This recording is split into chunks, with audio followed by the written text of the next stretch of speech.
Hey everyone, Welcome to Podcast for Your Life. the podcast where we share thoughts from our life. For yours, I'm Jason. I'm Jam, and let's get into it. Let's just jump in it. One might say, let's open the doors of this place. Or the gate. The gate. Open the gates. Today we're going to talk about zoos, and it might not be as fun as you're expecting, so if you're having any doubts, now might be a good time to turn back. You know, one of my friends works at a zoo. The Dallas Zoo. Dallas, really? Yep, she's very passionate about animals and just really cool stories and animal tales and stuff. Why are we talking about zoos? Do you remember why this came up? I think you were like, we should talk about zoos sometime, and that's basically what happened. I think I said we should talk about zoos, and then you said, you know, one of my friends works at the Dallas Zoo, and that was it. Cool. Just well, like just now. thanks for listening, ladies and gentlemen. Okay, so let's start super broad. Yep. What the heck is a zoo? Yeah, what are zoos and why? Yeah, why is an important question. Why are zoos? What would be your attempt at an answer on that one? Well, I'm no Webster, but I'm going to define a zoo as a place where they keep animals so that people can come look at them. So it's and like an... often these are exotic animals, so not dogs and cats and horses and cows, but lions and tigers and bears. Mm-hmm. Oh my. No. So it's kind of like it's a museum, but for animals? It's like a museum, but like all the things in the museum are living. So like the woolly mammoth, it's like it's still alive. But they don't have a living woolly mammoth there. I would definitely go if that was the case. But like that museum in New York City has a is it stuffed or a model of a woolly mammoth? That's what I'm saying. It's like a museum of featuring woolly mammoths, but the woolly mammoths are alive. But there's not really a living woolly mammoth. Yeah, man, not that I know of yet. Okay. I think they're working on it. So, why are zoos? What if elephants are just like old woolly mammoths? You know, because they're kind of gray. That they went bald? I think they went bald and gray. That's definitely possible. Ugh. Dang, that'd be so sad. They could use. I think mammoths are a lot bigger, which could still work because a lot of people shrink a little when they grow old. So what's an animal that like you think is like why? How is it possible that they have that in a zoo? Or that's too big. Like, how do they have a leopardon in that zoo? I don't know. I don't wonder that. You don't wonder that? Like, No. animals that shouldn't be here? Or are you just like, oh, they all shouldn't be here? Yeah, that one. Oh, man. Tell us why, Jim. Why don't you think that... Did you have a poor experience from childhood, or did you fall into the gorilla cage? No. At one point, I just thought, dang, this seems dumb. And so when I thought that crosses my mind, I start to check it for, maybe proofs against it. I'm like, okay, what evidence is there that this is not dumb? And if I can't find something really substantial, then I kind of go with what my heart was telling me in the first place, you know? Go with your heart until it goes on. Yeah. So, but we can get into that later. I don't know. I think it could be front-loading the podcast with negativity a little bit. So... Yeah, we don't want to do that. We want to share a balance of negative and positive thoughts for your life. Yes, negative and positive. So what, when you were a kid, did you guys go to the zoo? Did you have, positive memories and stuff from that? And what's your take on that? Yeah, I went to the zoo 3 times. I lived in Massachusetts, and the zoo was in Rhode Island. I think it was called Roger Williams Zoo. And, yeah, it was pretty cool. It's cool to be able to, go around and see the animals. Different ones at different times of the year. Some are all, in the fall, sometimes the animals aren't out as much compared to the winter, or the spring. We probably wouldn't have gone in the winter in Boston because or Rhode Island because all of the zoos are covered in snow. So, yeah, but I have relatively fond memories, neutral memories, never any bad experiences. There was for school, so it was kind of cool. It's you get in a bus and you go to the zoo with all of your class. Right. Interesting. So I grew up in a smallish town in West Texas called Abilene, and we had a zoo there. Really, in Abilene? Yeah, and it was the only one in that, big... Cows, right? Just lots of cows. Only cows and horses. And deer. And coyotes. And cactus. We were the only, city in a certain radius, whatever it may be, that had a zoo, and so a lot of people came to our zoo. And it wasn't, massive, but it was a zoo. I mean, it had some of the main dudes. Yeah, what's a main zoo dude? Or a zoo animal? I think they had elephants. They absolutely had giraffes. They definitely had lions. That's all I remember for sure. A lot of different birds. They had flamingos for sure. They had an alligator or crocodile, whichever one is cooler.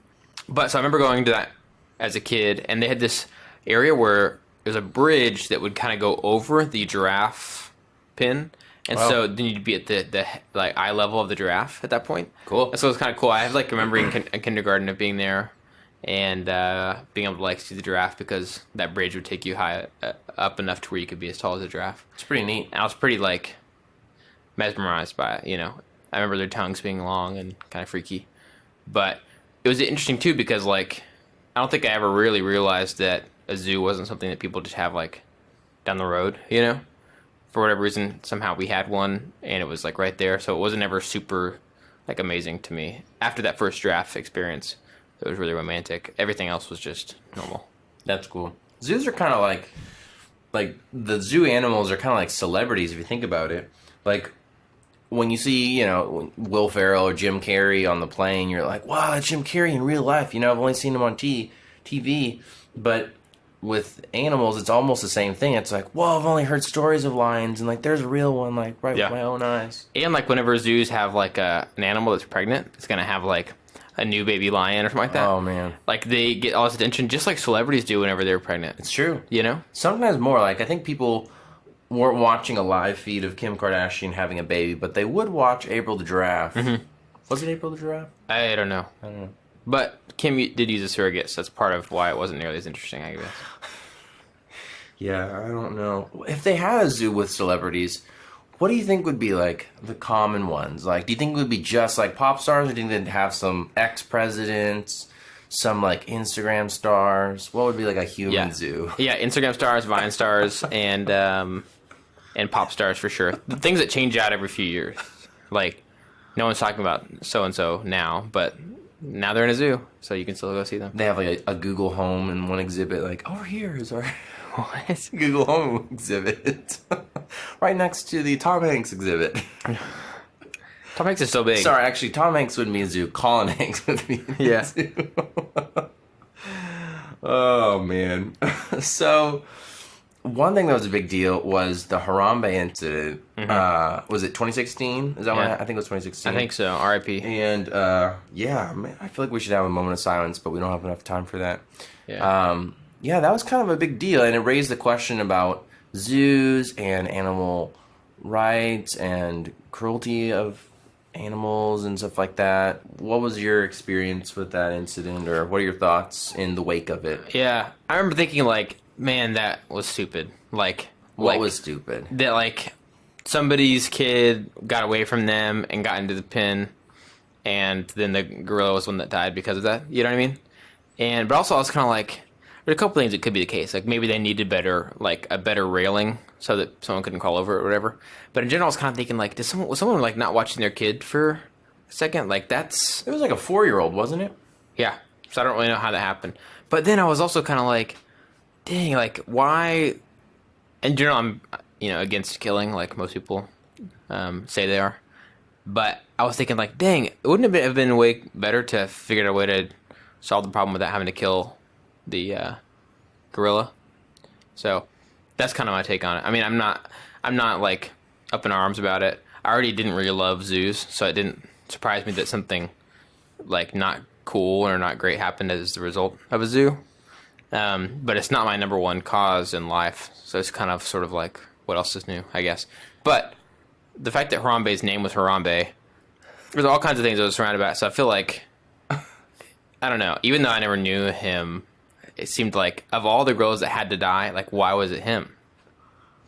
I don't know. Maybe because, like, he was the one doing this at that specific zoo, at that specific moment. Yeah, I don't know.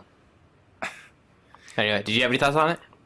Yeah, I don't really have a lot of thoughts. I think that from a cultural perspective, I think that our country was in a state where we were already really polarized on a couple of things that were going on at the time. And I think this was just one more thing that people became polarized about. Because on one end, you had the people who were like, terrible parent. And on the other hand, you had a person who said, terrible zookeeper, you know? So basically, I think that nobody won from that situation. Everybody lost. Yeah. Thankfully, the child's okay. Yeah. I do personally think that human life is more important than animal life. I agree with that. But I do think that we are called to protect and care for these amazing creatures that we have on this planet.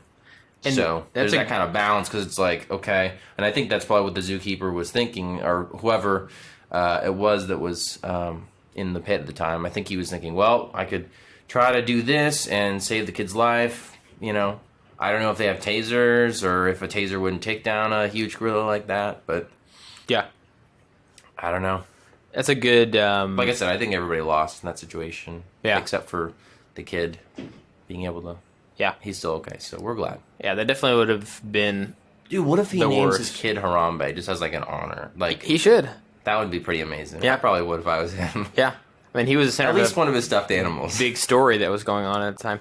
That's a good segue. So he's talking about like protecting and like it should be a responsibility of humans, is protecting and caring for animal life and stuff. And so that's kind of why I just sort of like really schmeh about zoos, and that feeling's been kind of growing in me for a number of years, where I'm kind of like, dang it. So like, yeah, I think most people wouldn't disagree that like animals are cool. Even if they don't like some animals, others, like everybody's got to have an animal that they like, you know? Like a lot of animals are fascinating, especially ones that we don't get to be around very often. Like giraffes, dude, pretty fascinating. Yeah.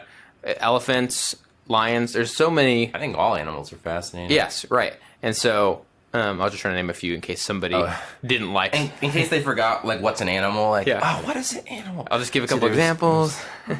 But it's just annoying to me because I'm like, great, so animals are cool, and most animals, like, just take just a giraffe. A giraffe gets to, like, you know, roam around. It gets to, like, you know, use its neck to reach up into trees and get some fruit or whatever. And it gets to, like, have this awesome life out in wherever it lives. And then so when you have a zoo, it's like, hey, here's a giraffe. It doesn't get to do any of the things it really likes to do. It's in this small area, and it doesn't really get to see cool things. It just sees, you know, people walking around all the time, looking at it and pointing at it. Like, that's kind of now its experience. So I'm sort of like, if I could see a giraffe in real life, like out where they live, cool. If not, like, no, it's fine. Like, they don't need to come to me. Like, that's interesting. Just kind of seems like a waste. And then they're having to live what I think is a pretty boring life compared to what they were living. I'm not talking about necessarily how they're treated. They definitely should be treated well, regardless. But in general, I'm like, man, that sounds like being in a zoo sounds like such a boring life compared to like what you were doing, where you could just kind of run around and hang out with your friends and do whatever else giraffes do. This is basically you're writing the script for Madagascar, if you think about it. Yeah, sure. Yeah. I think there's probably some element of preservation involved with zoos. I'm sure that's part of it, like modern times, zoos or, you know, different venues that do that with animals. But I think possibly one of the ways that zoos could have started was to show exotic animals and potentially make money off of it. So I don't know. I don't know enough about zoos. I'll defer to my zoo friends who know more about that. Yep. One thing I do agree with you is that seeing animals in the wild is a totally different experience. I went on a safari about 7 years ago in South Africa, and being able to see antelope and zebra in their natural element. You can't get as close to them, obviously, because they're like, you know, not used to humans. But there's something about just kind of seeing them roam and being their natural habitat, and just being like, hey, I'm just kind of a casual observer treading on their land in a sense. It's a pretty unique experience. Yeah. I saw some animals IRL when I was in Southeast Africa. I guess it was September, and it was a pretty amazing experience. Just like I was like, man, this is not compared to a zoo. So, what's our verdict? Well, as we wrap it up, zoos. I'd say undecided. Are they dumb? I'm going to say undecided. Okay, I'm going to go with they're dumb. So, sorry, Jason's friend. The moral of the story is go with Jam on safari. Yeah, don't go to the zoo. I feel like that kind of wrapped up pretty quick, but that's our thoughts for zoos today. So if you have any thoughts about zoos, let us know in the comments or via email, podcastforyourlife@gmail.com. And I guess we'll talk to you guys soon. Bye, guys.